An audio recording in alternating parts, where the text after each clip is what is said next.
Hello दोस्तों, welcome to my YouTube channel banking basics में आपका स्वागत है।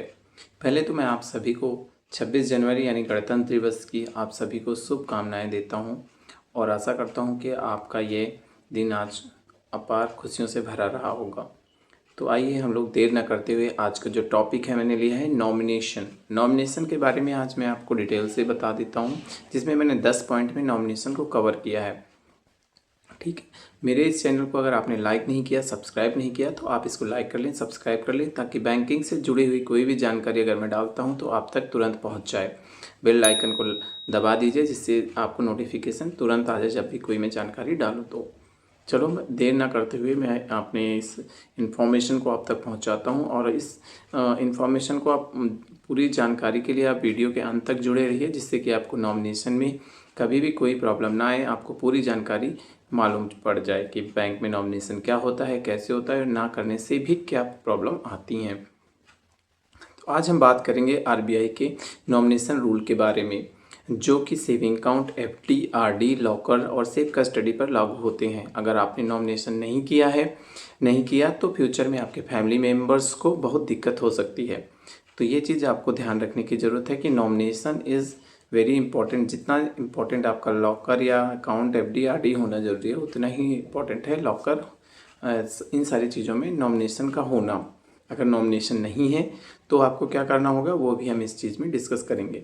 तो बात करते हैं पॉइंट नंबर 1 की, नॉमिनेशन किया है क्या होता है। नॉमिनेशन क्या होता है, बहुत लोगों को पता ही नहीं होता कि नॉमिनेशन क्या होता है।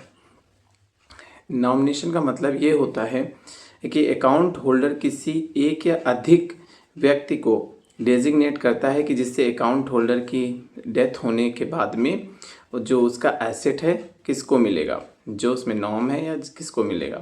तो ये होता है नॉमिनेशन का मतलब। नॉमिनेशन का मतलब यही होता है कि जो अकाउंट होल्डर इसमें डिसाइड करता है कि अगर मेरी डेथ हो जाए तो मेरे बाद इसमें जो मेरा पैसा है, जो मेरा एसेट है, वो किसको ट्रांसफ़र हो जाएगा। ठीक है, तो ये है, इसमें इम्पॉर्टेंट पॉइंट ये है कि नॉमिनी जो होता है वो लीगल हायर्स नहीं होता है, वो केवल एक ट्रस्टी होता है। एज पर लॉ के अकॉर्डिंग जो नॉमिनी जो होता है वो लीगल हायर्स नहीं होता है, वह सिर्फ एक ट्रस्टी होता है। ये आप लोग पॉइंट ध्यान रखिए।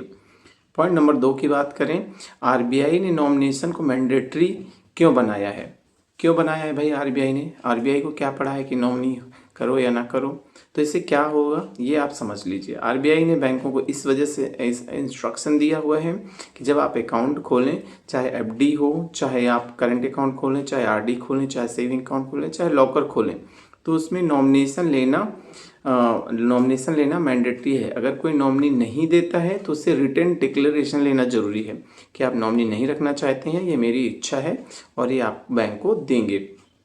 अब इसमें नॉमिनी अगर होता है तो इसमें क्या पर्पज़ है, इसमें यह होता है कि क्लेम सेटलमेंट जो होता है वो बहुत ही फास्ट हो जाता है, ईजिली हो जाता है, हैसल फ्री हो जाता है। मीन्स जल्दी से क्लेम पास हो जाता है अगर नॉमिनी होता है तो।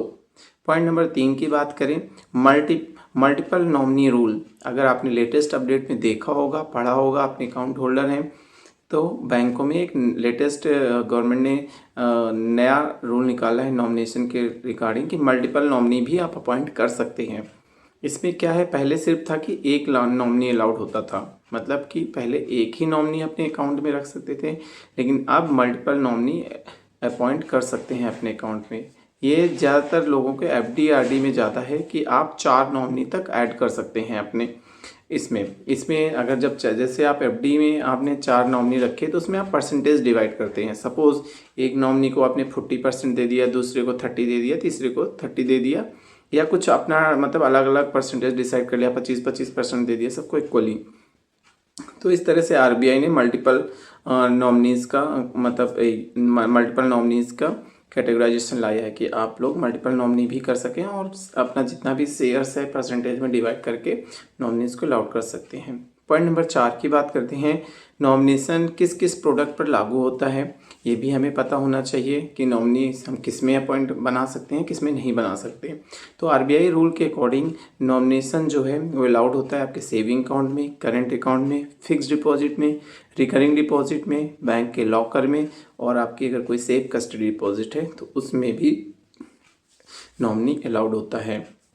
जॉइंट अकाउंट में भी नॉमिनेशन अलाउड होता है, बट इसमें पॉइंट ये है कि आप अगर पॉइंट नंबर 5 में हम बता देते हैं कि पॉइंट नंबर 5 में ये है कि जॉइंट अकाउंट होल्डर अगर कोई है, अगर वो नॉमिनी अपॉइंट करता है तो उसमें कैसे होगा। अगर जॉइंट अकाउंट होल्डर में तब इफेक्टिव होता है अगर जॉइंट अकाउंट होल्डर में दोनों की डेथ हो जाती है, तब नॉमिनी पिक्चर में आता है। सपोज कोई, मैं एक एग्जांपल देके बता देता हूँ कि अगर किसी ने अकाउंट ओपन कराया है जॉइंट में ए बी नाम से, ठीक है, और उसमें ए बी दोनों की जब डेथ हो जाती है तभी नॉमिनी उसमें पिक्चर मिल आता है, मीन्स तभी उसको बेनिफिट मिलता है, ठीक है।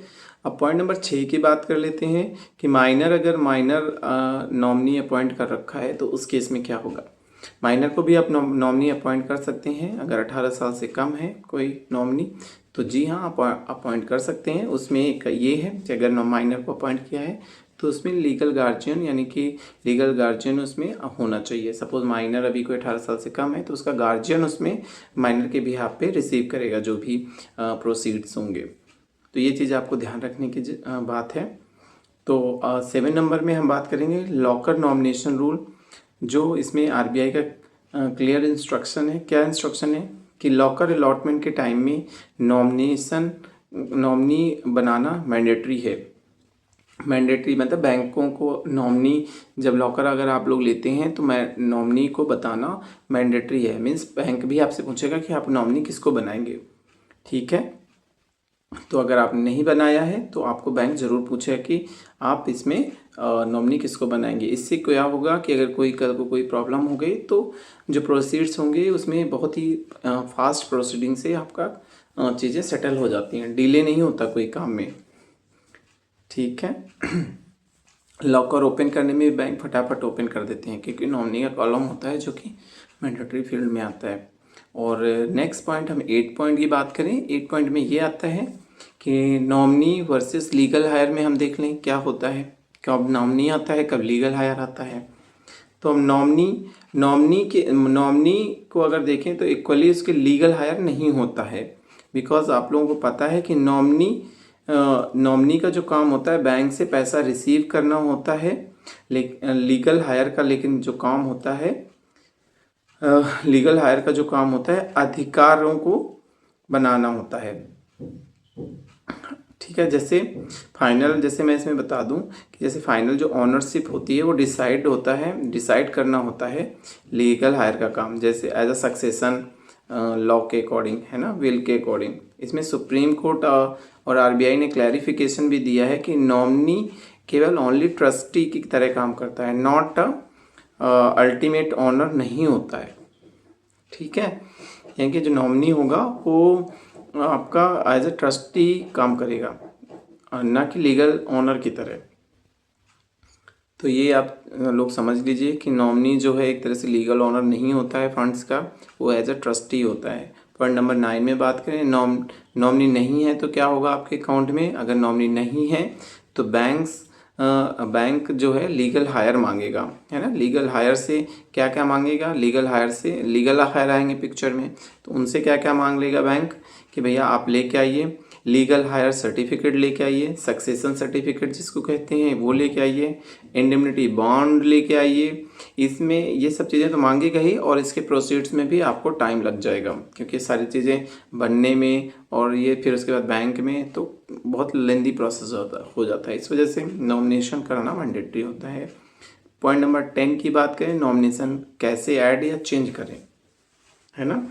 नॉमिनेशन को कैसे ऐड करें और चेंज करें, तो ये पॉइंट समझ लीजिए। आप नॉमिनी को ब्रांच विजिट करके भी ऐड कर सकते हैं, इंटरनेट से आजकल नॉमिनी आप चेंज कर सकते हैं, ऐड कर सकते हैं, मोबाइल ऐप से कर सकते हैं, एफडी आरडी अकाउंट ओपन कराते वक्त भी कर सकते हैं आप, लॉगर ओपन कराते टाइम भी आप कर सकते हैं।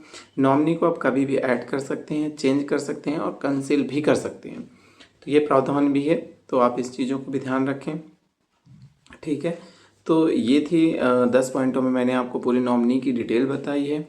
और इसमें एक चीज़ मैं आपको कंक्लूज़न ये बताना चाहूँगा वीडियो में, ये है कि दोस्तों अगर आपने आरबीआई नॉमिनेशन रूल आपके परिवार के लिए एक प्रोटेक्शन शील्ड की तरह काम करता है। आरबीआई का नोटिफिकेशन रूल ये है कि जो नॉमिनेशन होता है एक तरह से फैमिली के प्रोटेक्शन शील्ड की तरह काम करता है। एक छोटा सा नॉमिनेशन स्टेप फ्यूचर है ना, में आपकी बड़ी लीगल प्रॉब्लम को आसान कर देता है। ये है इसमें। और मेरी एडवाइस भी यही है कि हर बैंक अकाउंट, चाहे एफडी हो, चाहे आरडी हो, चाहे लॉकर हो, सब में नॉमिनी होना ज़रूरी है। नॉमिनी आपको रखना ही चाहिए। नॉमिनेशन आपने नहीं किया तो पैसा होते हुए भी आपके परिवार को हो सकती है बहुत परेशानियाँ। तो इन सब चीज़ों को आप ध्यान रखते हुए नॉमिनी अपने अकाउंट्स में ज़रूर रखें। और नॉमिनी के विषय में इतनी जानकारी मैंने आपको दी है। मुझे ये ऐसा करता हूँ कि आपको ये जानकारी बहुत अच्छी लगी होगी, और अच्छी लगी है तो आप चैनल को लाइक कर लीजिए, सब्सक्राइब कर दीजिए और शेयर भी कर सकते हैं, ताकि आपको आगे से कोई आने वाली इन्फॉर्मेशन तुरंत मिल जाए और मुझे भी मोटिवेशन मिले, ताकि मैं और भी इस तरह की इन्फॉर्मेशन आप तक पहुँचा सकूँ। Thank you.